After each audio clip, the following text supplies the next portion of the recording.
Bom, bom dia a todos. Nós vamos começar agora a defesa de dissertação de mestrado do candidato Eduardo Leite Moutinho.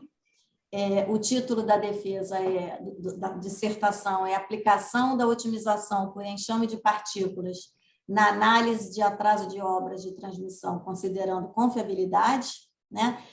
Antes de dar prosseguimento, eu gostaria de pedir a todos o consentimento, porque essa defesa precisa ser gravada.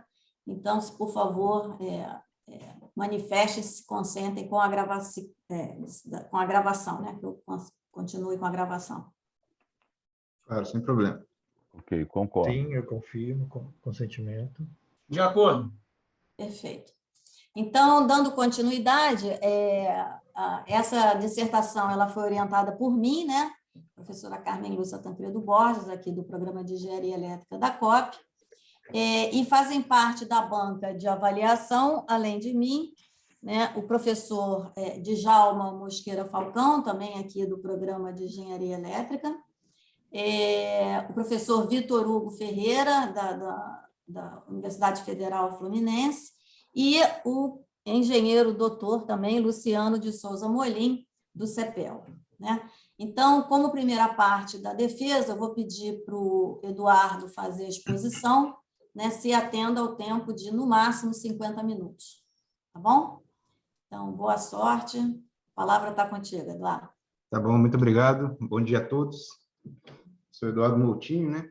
E, como a Carmen disse, eu vou defender o trabalho, a aplicação da otimização por enxame de partículas na análise de atraso de obras de transmissão, considerando confiabilidade. Ops, tem que passar aqui. Bom, aqui nós temos a nossa agenda, né?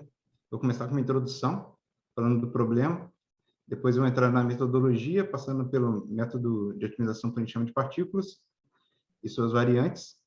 Vou falar sobre a programação pseudodinâmica e como ela foi aplicada nesse trabalho. Falar também sobre o método de ranqueamento de obras que a gente desenvolveu. Finalmente, eu vou entrar no estudo de casos e resultados e farei as conclusões. Bem, os atrasos em obras de transmissão, eles podem ser causados por diversos fatores, né? Como citados ali, leilões de transmissão vazios, processos demorados de licenciamento ambiental, problemas de origem financeira por parte das empresas, entre outros. Mas o setor elétrico pode ser muito prejudicado com esse tipo de problema. Então, é de interesse das empresas e das entidades do setor a mitigação desse problema. A ANEEL, por exemplo, ela faz o uso de ferramentas analíticas para acompanhamento de obras atrasadas, né? E, além da ANEEL, a EPE, o ONS e também outras empresas de transmissão devem também ficar atentas, né, para prever e evitar atrasos de obras críticas. Para analisar esse problema, nós utilizamos a ferramenta Plantac, né, de planejamento da transmissão, aqui do CEPEL, e ela foi modificada para tratar de atrasos de obras elétricas, em vez de planejamento. Porém, essa ferramenta ela tinha um gargalo computacional, né, pois ela fazia uma lista com todas as combinações de atrasos de obras possíveis em cada ano e executava cada uma delas, né. Ao fim, então, eram montadas todas as configurações plurianuais, utilizando essas configurações anuais, e essa abordagem ela foi nomeada nesse trabalho como abordagem exaustiva, né? Quando eu falar sobre abordagem exaustiva, eu estou falando dessa primeira versão. E ela serviu como parâmetro para se verificar se a otimização representou bem os cenários mais críticos, né? Porque ela contempla todos os cenários plurianuais. Então, como é feita a análise de configurações anuais, né? Nós temos essas três caixinhas aqui. Bom, primeiro a gente pega o caso base daquele ano que a gente quer simular e aplica alterações topológicas para simular o atraso de dada obra, né? Ou seja, se for uma linha de transmissão, a gente desliga aquela linha, né? Para ela não aparecer na configuração. Depois a gente faz uso de análise de configuração. A gente faz a análise da configuração através de ferramentas de análise de rede, né? No nosso caso, a gente usou o AnaRede, Flupot e o NH2. Com essa execução, a gente consegue, então, extrair atributos técnicos de todas as configurações anuais. Bem, a partir daí a gente pode montar as configurações plurianuais de atraso, né? Que são uma combinação das configurações anuais. São basicamente, então, versões modificadas do plano de expansão, né? A gente vai ter ali, ao contrário do plano de expansão, que tem todas as obras, a gente vai ter versões modificadas sem algumas obras ali simulando atraso delas. Ela vai se dar através da combinação das configurações anuais que a gente acabou de executar na caixinha anterior, né? Aqui, então, nós podemos utilizar todas as configurações disponíveis e tentar montar cenários coerentes com múltiplos estágios. E por coerentes, eu quero dizer, por exemplo, se eu tenho um atraso de uma obra no segundo ano, ela tem que estar atrasada também no primeiro ano, né? Eu estou falando de coerência nessa questão temporal do atraso das obras. A terceira caixinha aqui, nós temos a comparação e o ranqueamento das obras, né? Através do cálculo do impacto por obra, né? E por impacto, a gente pode entender como a diferença dos atributos técnicos que a gente vai calcular com relação ao plano original sem atrasos, né? Então, nesse slide aqui, a gente tem dois fluxogramas, né? Que eles podem resumir a abordagem exaustiva. O primeiro basicamente, aqui a gente tem um loop, né? Então, para cada ano, a gente roda a configuração de atraso, faz a simulação da configuração de atraso, né, aqui, e nós checamos se todas as configurações foram atrasadas, né? Uma vez que eu tiver rodado todas as configurações, a gente checa também os anos. Então, a gente vai rodar todas as configurações de todos os anos, certo? E depois disso, a gente pode fazer a montagem das configurações plurianuais nessa caixinha aqui embaixo. Essa caixinha mais cinza aqui, que é a simulação da configuração de atraso, ela está representada nesse fluxograma aqui, né? Então, a gente tem aqui, deixa eu arrastar essa tela aqui, a gente tem aqui a simulação da configuração de atraso. Primeiro, a gente vai fazer um loop nos cenários operativos. Os cenários operativos são, por exemplo, cenário de carga e geração, né? Como carga leve, média e pesada, por exemplo, né? Nós vamos descobrir todos esses cenários. Então, nós fazemos a alteração do sistema, né? Simulando atraso de obra, executamos um fluxo de potência e checamos por violações. Se tiver violação, a gente roda um fluxo de potência ótimo através da biblioteca do FluPot, tá? E aqui a gente consegue extrair um dos atributos, que seria o corte de carga no caso base, né? Esses atributos, eles estão em azul aqui. Eles são corte de carga no caso base, peso de potência ativa, estimativa de energia não suprida e número de obras atrasadas. Esses 4 atributos, eles terão duas funções aqui nesse trabalho.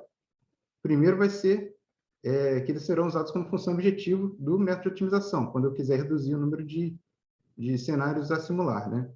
E o outro é que eles são utilizados para calcular os índices de severidade e de probabilidade que serão usados na classificação das obras, né?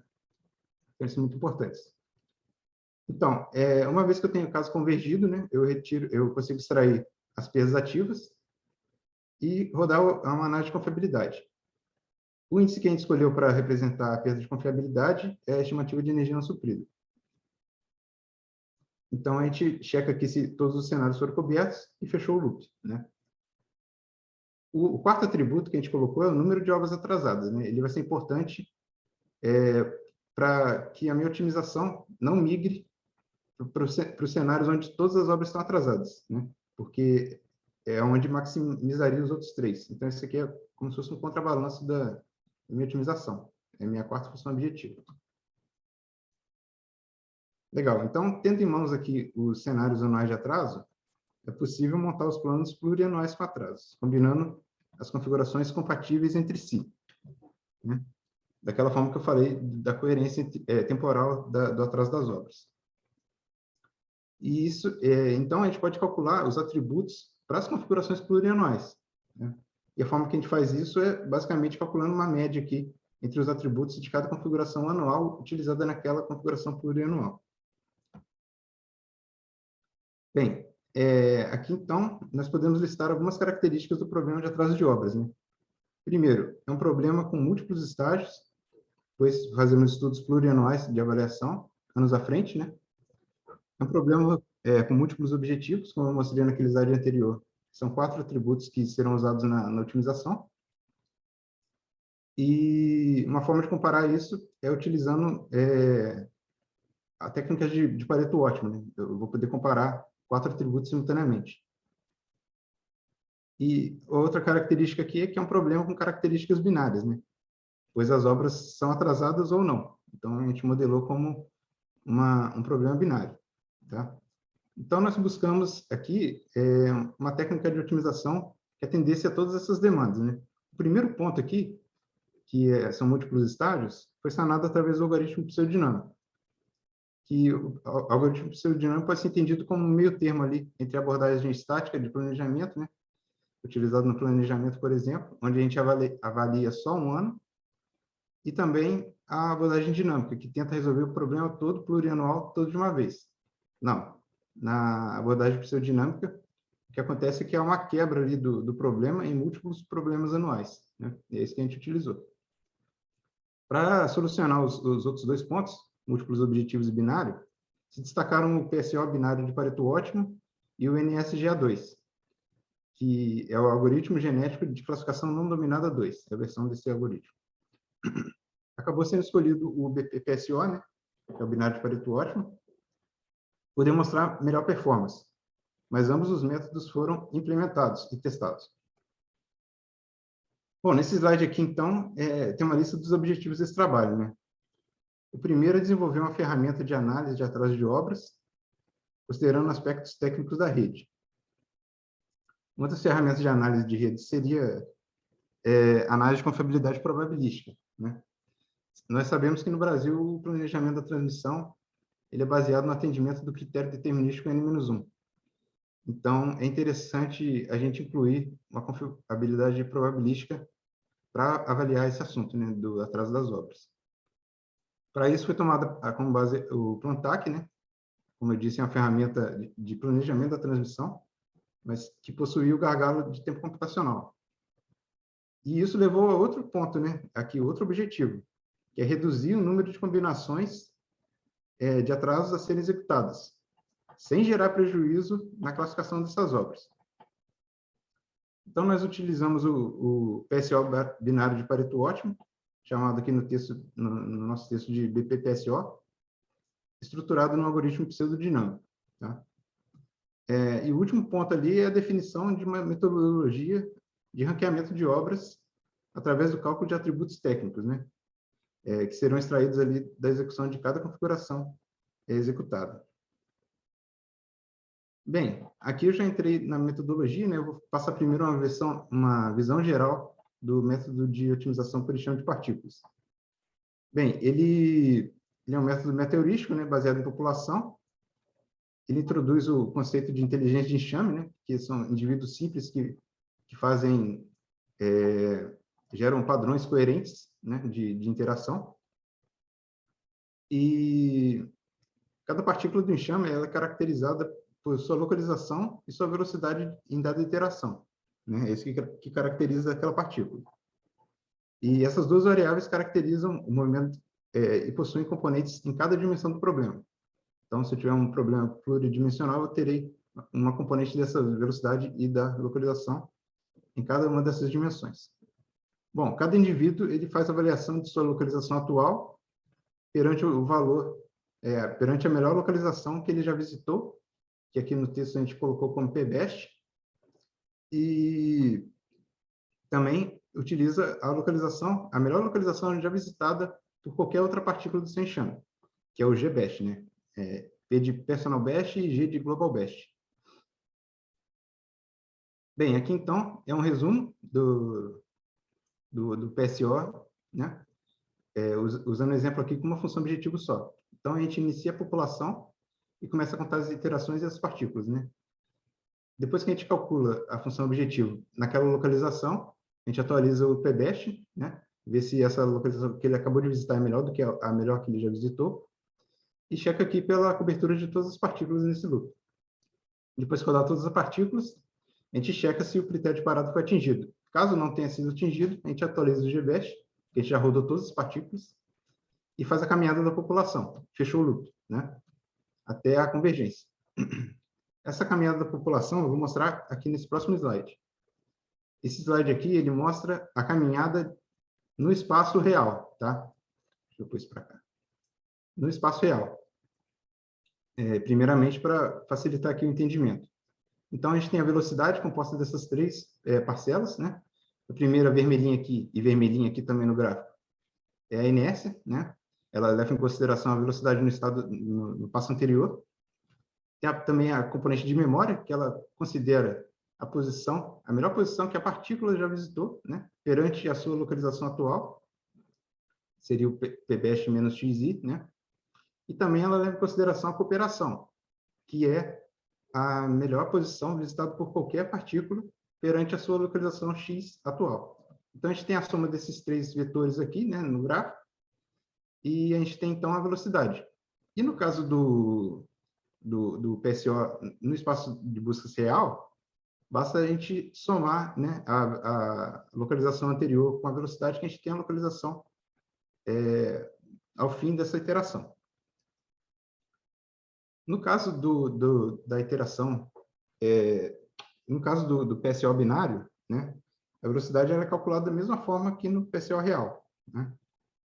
A localização é que vai mudar. Ela em vez de se somar a velocidade ao estado anterior, é utilizada a função sigmoide, né, que é essa funçãozinha aqui do lado. E como que isso é feito, né? Ela vai se caracterizar por variar de 0 até 1, que é a função sigmoide varia de 0 até 1, onde quando eu tenho o valor do atributo mais positivo, ela se aproxima de 1, e mais negativo se aproxima de 0.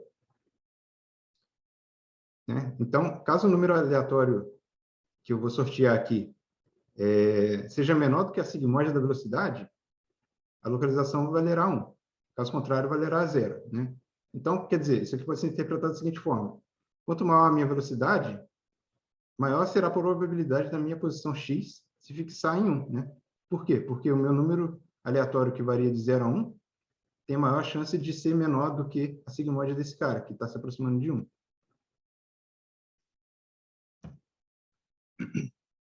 Agora, a versão de Pareto ótimo, né? Seria o ótimo de Pareto aplicado em métodos de PSO. Bem, ele pode se destacar, né, porque ele possibilita a comparação de soluções que se destacam em objetivos diferentes. Né? Ele faz uma busca por uma população distribuída por toda a região de Pareto, toda a frente de Pareto ali, né? Sem se limitar a um único objetivo. Então, ele promove espalhamento ali na frente de Pareto. E a comparação entre os indivíduos é feita pelos conceitos de dominância, né? Eu não posso simplesmente comparar qual que tem a função objetivo maior ou menor, né? Se eu estiver maximizando ou minimizando. Então, para utilizar o ótimo de Pareto, algumas adaptações devem ser feitas. A principal delas é utilizar o grupo de localizações GBEST em vez de apenas uma, né? Porque eu vou ter várias localizações que são não dominadas, mas elas não são melhores umas do que as outras. Então, em vez de eu ter uma única localização GBEST, eu terei um grupo delas. E o GBEST a ser utilizado por cada partícula é sorteado aleatoriamente em dada iteração, né? Bem, o PBEST também sofre algumas alterações, né? Porque, novamente, eu não vou ter mais uma comparação estrita ali a uma única função objetivo. Eu vou ter que checar a dominância entre a localização que eu acabei de rodar e a PBEST na minha iteração anterior. Então, como eu considero 4 atributos, né, como foi visto lá naquele fluxograma, como funções objetivo, e por eu buscar as configurações mais críticas, eu vou tentar, então, na minha otimização, maximizar o corte de carga, também vou maximizar a estimativa de energia não suprida e as perdas de potência ativa. Tá? Por outro lado, né, se eu tivesse somente esses 3 objetivos, haveria uma migração em massa das partículas para as configurações onde muitas ou até todas as obras estivessem atrasadas, né, que com certeza vai ser mais crítico ali. Então, a gente incluiu o 4º atributo aqui, que é a minimização do número de obras atrasadas. Então, quer dizer, a gente vai estar focando nas configurações com poucos atrasos, mas que produzem efeitos mais críticos à rede. Para representar a localização das partículas, a gente, no espaço binário, né, a gente considerou usar essa forma aqui, que é um vetor binário, onde cada posição representa o atraso ou não de determinada obra, né? Então, se o valor naquela posição valer 1, quer dizer que a obra foi adiada. Se valer 0, a obra não foi adiada, né? Naquele ano que eu estou considerando.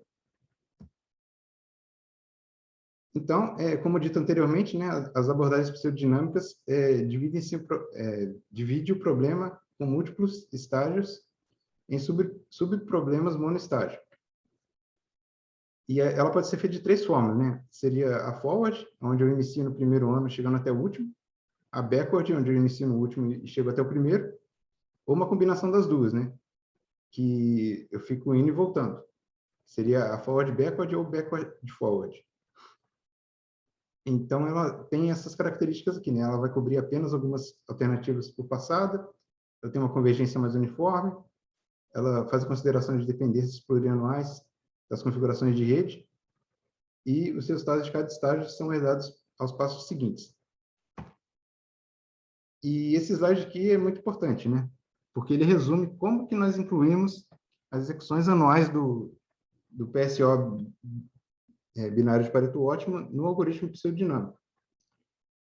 Então, nós começamos pelo passo backward, né? A gente começa por aqui. Então, a primeira coisa que a gente faz é executar um BP-PSO no último ano, que é essa caixinha verde aqui, né? Ou seja, o que isso significa? O espaço de buscas desse PSO vai conter todas as configurações de atraso possíveis para o último ano, né? E ali ele vai executar só as que ele achar viável, né? As que atendem à maximização das minhas funções de objetivo. Com o resultado dele, a gente tem os GBESTs, né? Daquele último ano. E será utilizado no penúltimo ano, que é a próxima execução, né? Esse grupo GBEST ele é usado para alimentar a população inicial do PSO do penúltimo ano, tá? Que é esse cara aqui, NA-1. Como que isso é feito? Isso é feito através de uma função que eu criei que vai avaliar quais as configurações de atraso possibilitam chegar aos GBESTs do último ano, né? Porque eu tenho interesse de a configuração que eu rodar aqui poder ser utilizada quando eu for montar minhas configurações plurianuais. Por isso que eu faço essa dependência aqui, tá? Essas configurações plurianuais, elas são feitas no final do passo, né? Porque nós teremos, então, já executado o ano 1, o ano 2, o ano 3, o ano 4, até o último ano.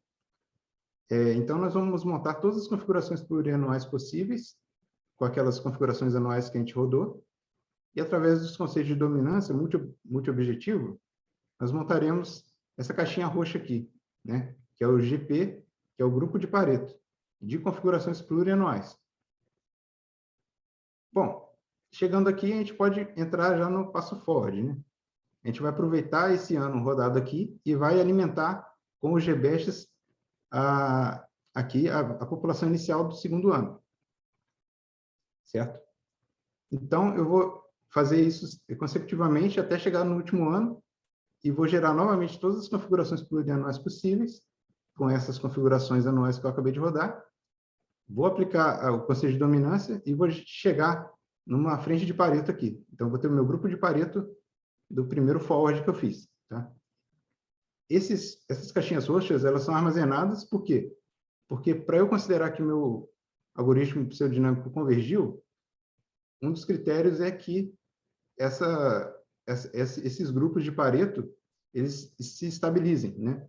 Então, quando eu não tiver mais alterações nesses grupos de Pareto, por certo número de iterações do pseudodinâmico, né? A gente tem a convergência do pseudodinâmico, tá bom? Lembrando aqui que a convergência do PSO ela é feita em cada caixinha dessa, né? A gente roda um PSO completo aqui, pega o resultado que é o GBEST e joga no próximo execução. Bem, entrando agora, então, no ranqueamento ou classificação das obras planejadas. A classificação ela é feita ao final da convergência do algoritmo pseudodinâmico e vai utilizar o grupo GP dessa última execução, né? Que é o grupo de Pareto de configurações plurianuais. Nós criamos o conceito de índice de severidade, que representa a magnitude do impacto dos atrasos nos atributos técnicos, tá? E o índice de probabilidade representa a chance de ocorrer impactos. Esses índices eles podem ser calculados como para todo o horizonte, né? Seriam os índices gerais, ou ano a ano, que seriam os índices anuais. Mas esses últimos aqui, que são os índices anuais, eles devem ser utilizados com certa cautela, porque quando a gente especifica um único ano para observar, a gente está perdendo a visão macro da solução plurianual, né? Que, na verdade, é o objetivo, né? Bem, aqui, então, índices gerais, né? Eles consideram todo o horizonte de estudo e são obtidos a partir do grupo A índice J, né? A índice J, composto das configurações plurianuais não dominadas, onde a obra J foi atrasada, em qualquer ano, que são os índices gerais. Ou seja, eu vou pegar o grupo GP, né? E separar as configurações onde a obra J foi atrasada em qualquer ano. Então, aqui o índice geral de severidade, né, lembrando, é a magnitude do impacto dos atrasos nos atributos técnicos. Ele é calculado tirando a média de cada atributo, né? Quarto de carga, número de obras atrasadas, estimativa de energia não suprida e pesos ativos. Então, a gente tira a média aqui. E como eles podem ter ordens de grandeza muito diferentes, a gente normaliza aqui pelo máximo, tá? Então, depois que a gente normaliza pelo máximo, a gente soma todas as parcelas. Lembrando aqui de inverter o sinal do número de obras, que é a única função objetivo que a gente está tentando minimizar, né? Então, o meu índice também, ele vai considerar isso aqui, colocando menos aqui na frente. O índice geral de probabilidade, né, que é a chance de ocorrerem impactos devido ao atraso daquela obra, ele vai ser só isso aqui mesmo. Ele pode ser definido como uma proporção de configurações plurianuais que atrasam a obra J com relação a todas as contidas no grupo de Pareto. Então, vai ser a norma aqui do meu A índice J sobre a norma do grupo de Pareto, né? O tamanho delas aqui. Os índices anuais, eles consideram apenas um ano e utilizam grupos A índice JK, né? Que são compostos de configurações não dominadas, né? Vindas lá do grupo de Pareto, onde a obra J foi atrasada no ano, especificamente o ano K. Da mesma forma que no índice geral, a gente primeiro tira as médias, né? Aqui, depois normaliza cada um dos atributos das configurações plurianuais contidas no grupo AJK, e depois faz a soma aqui, considerando o número de obras negativo. O índice anual de probabilidade ele é calculado como anteriormente também, né? Mas a gente vai utilizar o grupo A, índice JK. Então, é a norma desse grupo sobre o total de configurações plurianuais de Pareto, né? Bem, vou entrar aqui no estudo de caso e resultados. O primeiro caso testado foi o sistema de subtransição do Nordeste, que tem 6 obras previstas, né? Todas elas são linhas de 69 kV. São esses círculos coloridos aqui no unifilar, né? As cores diferentes são os estágios que elas entram, né? Por exemplo, aqui, no primeiro ano, a gente tem 3 obras só, planejadas. No ano 2, a gente tem uma obra, e no ano 3, 2 obras. A gente rodou aqui no horizonte de 3 anos e de 6 também. 3 e 6 anos. E nesse caso aqui, a gente utilizou 3 cenários operativos, que é carga leve, média e pesada. Bem, primeiro aqui, então, a gente pode ver a visão geral dos atributos, né? As configurações plurianuais que compõem o grupo GP, tá? Tanto na abordagem exaustiva quanto no método proposto. De bater o olho aqui, a gente já vê que está muito próximo, né? Está muito próximo mesmo. Aqui a gente tem a média, desvio padrão, valor máximo e mínimo. E aqui a gente consegue ver também, já tem uma prévia aqui de como que é importante, né? o efeito, né, dos atrasos de obras no plano inicial. Por exemplo, aqui a gente pode ter perdas aqui no valor de 60% maiores, né, o valor de perdas devido a um atraso e tudo mais. Mas aqui o que a gente está querendo é comparar que realmente estão bem parecidos. Essa tabela aqui, ela mostra os índices calculados nas duas abordagens, né? A gente pode observar que os índices obtidos são praticamente iguais também, né? Se a gente comparar aqui, por exemplo, 1,53, 1,55, está muito próximo aqui, está tudo muito próximo. E a gente pode, já nessa tabela, fazer uma breve análise aqui, né? Por exemplo, para a gente utilizar o índice de severidade, que é esse primeiro bloco, a gente pode ver que as obras 5 e 6, elas obtêm maiores índices de severidade, né? Ou seja, elas são mais críticas perante esse índice. Mas no método proposto também. Mas o índice de probabilidade, a gente já tem aqui a obra 4 sendo considerada mais crítica. Tá?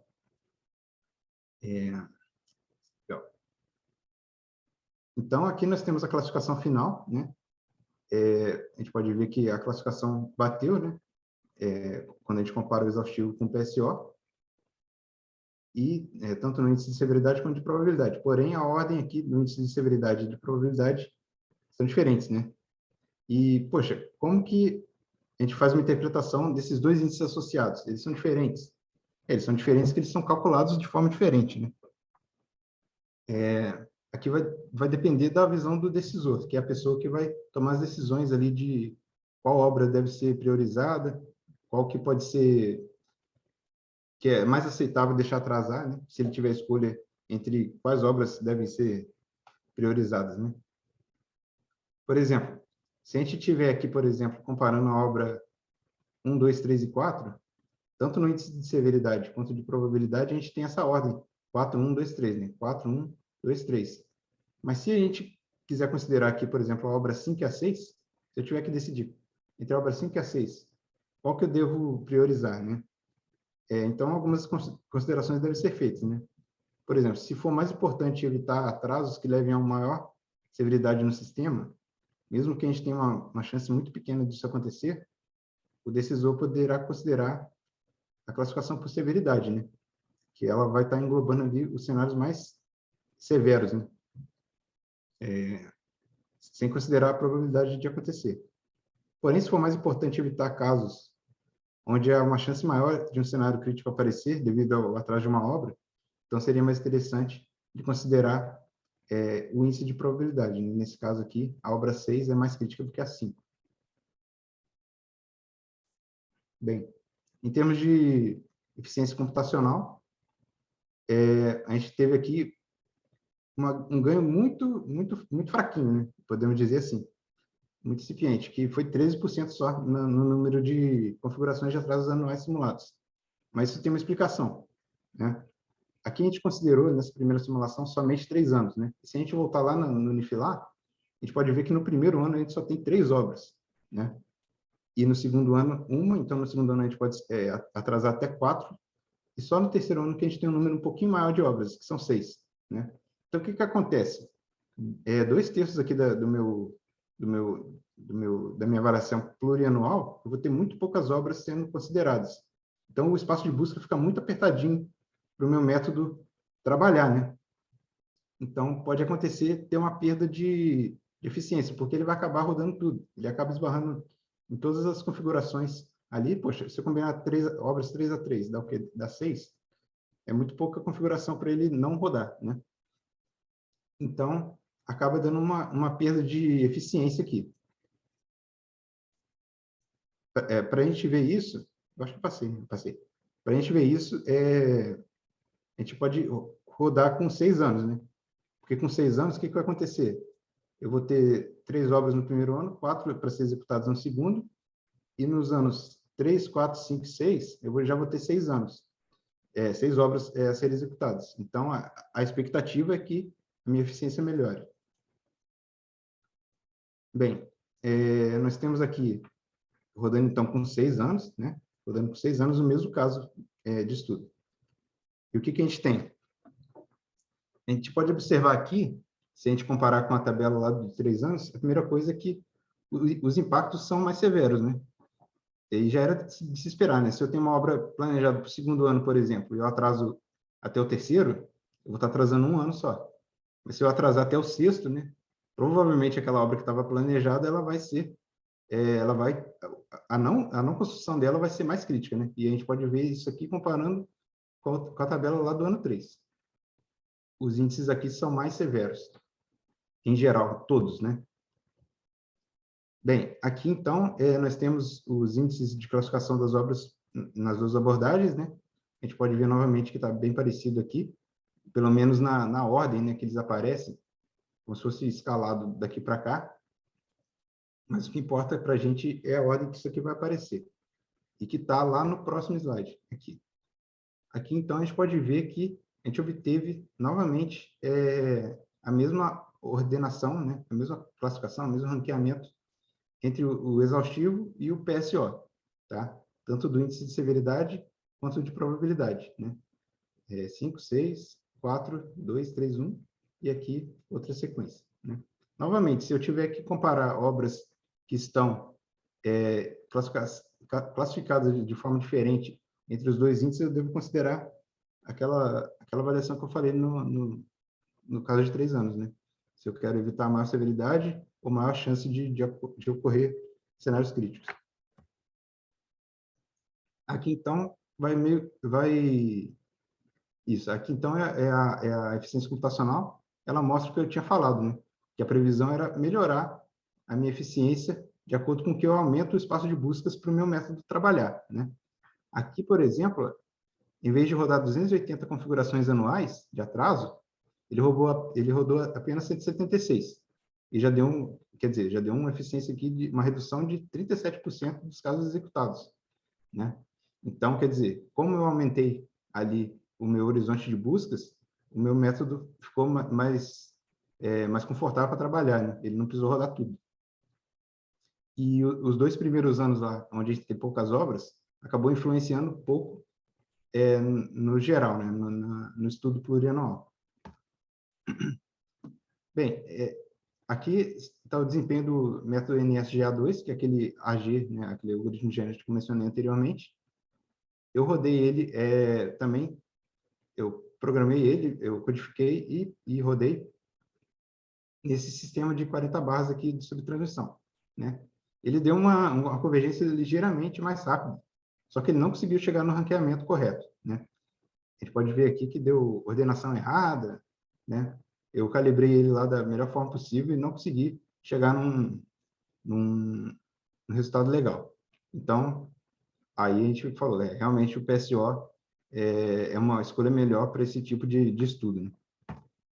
Bem, aqui a gente tem o segundo teste, o caso teste, né? Que é o I324/RTS, né? Que é de confiabilidade, Reliability Test System. E nesse caso aqui, ó, aqui já vai... a nossa previsão é que a eficiência melhore ainda mais, né? Porque a gente tem 14 obras planejadas, contra 6 no outro caso. Já no primeiro ano, a gente tem 9 obras aqui. Aí depois adiciona mais 2 e mais 3, que são essas bolinhas coloridas aqui no unifilar. Nesse caso, nós vamos rodar só por 3 anos. E aqui a gente só tem um cenário operativo. A gente não tem separação de carga leve, média e pesada, por exemplo. Bem, aqui estão os resultados, né? Parciais aqui. Parciais não, finais, né? A gente pode ver que está bem parecido também, né? Inclusive está muito parecido, né?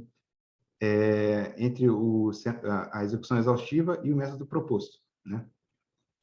E o número de configurações encontradas lá no meu grupo de Pareto de configurações plurianuais está muito próximo também, né? 1.712 para 1.540 e poucos. Bem, aqui mostra novamente, né, os índices de classificação obtidos para todas as 14 obras, né, em todos os anos, e o índice geral. A gente pode ver que está muito parecido. Vou passar aqui para não aprofundar.